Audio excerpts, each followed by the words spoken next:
Hello everyone, आप सबका स्वागत है मेरे YouTube channel travelling vlogs with Deep's में। इस वीडियो में मैं बात करूंगी तुगलकाबाद में स्थित सुल्तान गयासुद्दीन तुगलक के मकबरे के बारे में। सुल्तान गयासुद्दीन तुगलक तुगलक वंश के संस्थापक थे और इन्होंने ही तुगलकाबाद के पूरे शहर का निर्माण करवाया था। कहा जाता है कि इन्होंने अपने मकबरे का स्वयं निर्माण करवाया था। मकबरे तक पहुंचने के लिए मेन दरवाजा ये लाल बालू पत्थरों से बनाया गया है। कहा जाता है पूरा मकबरा जलाशयों से चारों तरफ से घिरा हुआ था और ये मकबरा एक पुल से तुगलकाबाद किले से जुड़ा हुआ था। आज भी आप उस पुल को देख सकते हो। गयासुद्दीन तुगलक के मकबरे का निर्माण लाल बालू पत्थरों से करवाया गया। आप देख सकते हैं मकबरे के ऊपर का जो गुम्बद है उसका निर्माण सफेद संगमरमर से करवाया गया। इस सफेद गुम्बद के ऊपर आपको लाल बालू पत्थरों से बनाई गई एक मटकी दिखाई देगी। आप देख सकते हैं पूरे मकबरे में लाल बालू पत्थर के अतिरिक्त संगमरमर का भी प्रयोग किया गया है। अगर मैं देखूं तो दरवाजे के ऊपर जो जालियां बनाई गई हैं वो संगमरमर से बनाई गई है। आप देख सकते हैं मुख्य दरवाजे के दोनों ओर 4 मेहराब बनाए गए थे, इनका निर्माण भी संगमरमर से किया गया था। इस मकबरे के अंदर टोटल 3 कब्रें बनाई गई हैं। कहा जाता है कि इसमें से एक कब्र गयासुद्दीन तुगलक की है और बाकी की 2 कब्रें एक उनकी पत्नी की है और एक उनके पुत्र की है। इस मकबरे में कुल 3 द्वार हैं। मैंने यहाँ पर एक चीज नोटिस की, बाकी मकबरों की तरह यहाँ पर मुझे गुम्बद के सेंटर में कोई भी नक्काशी नहीं मिली। गुम्बद के आंतरिक भाग को पूरा संगमरमर से बनाया गया था और बिल्कुल सिंपल सा लग रहा था ये देखने में। और इसके अंदर जो तीनों कब्रों का निर्माण था वो भी लाल बालू पत्थरों से करवाया गया था।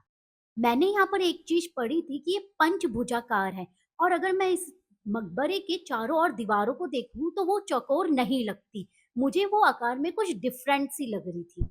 गाइस यहाँ पर तो मैंने आपको दिखा दिया पूरा का पूरा मकबरा जिसके 3 द्वार थे। मैं आपको यहाँ पर ये बताना चाहूंगी मकबरे के अलावा भी मुझे यहाँ पर कुछ और चीजें भी देखने को मिली, जैसे कि ये बहुत सारे खंभों से बनाया गया ये ढांचा। इस ढांचे को क्या कहा जाता है मुझे इसका एग्जैक्टली वर्ड नहीं पता।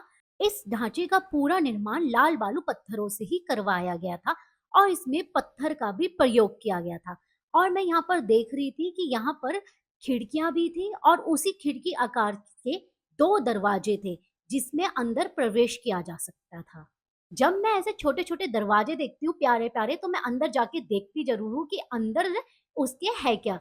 यहाँ पर जो देखा मैंने, यहाँ बहुत बड़ा एक आंगन सा था जो बिल्कुल गोल आकार में था। गाइस स्टार्टिंग में मैंने यहाँ पर पढ़ा था कि यहाँ पर बुर्ज बनाए गए थे। मुझे यहाँ पर ये डाउट हुआ कि यह एक बुर्ज है, पर ये प्रॉपरली मुझे नहीं कंफर्म हुआ। ये जो आप देख रहे हैं खिड़की नुमा छिद्र बनाए गए हैं ये इस गोलाकार दीवार के चारों ओर बनाए गए हैं। और यहाँ से मैंने जब ध्यान से देखा तो मुझे लगा कि हम बहुत ज्यादा ऊंचाई में हैं। आपको इस गोलाकार दीवार का ऊपरी ढांचा दिखा देती हूँ। आप सभी को यहाँ पर गयासुद्दीन तुगलक के मकबरे के अलावा एक और मकबरा देखने को मिलेगा, वो है जफर खान का मकबरा। इनके मकबरे के ऊपरी गोले का निर्माण भी सफेद संगमरमर से करवाया गया है। जफर खान गयासुद्दीन बलबन की सेना में एक जनरल थे। इनके पूरे मकबरे को बड़े बड़े पत्थरों से बनाया गया था और मैंने यहाँ पर देखा कि यहाँ कुरान की आयत भी लिखी गई थी। स्ट्रक्चर के हिसाब से ये मकबरा छोटा था और मैंने यहाँ पर देखा कि मकबरा पूरा गोल आकार का है।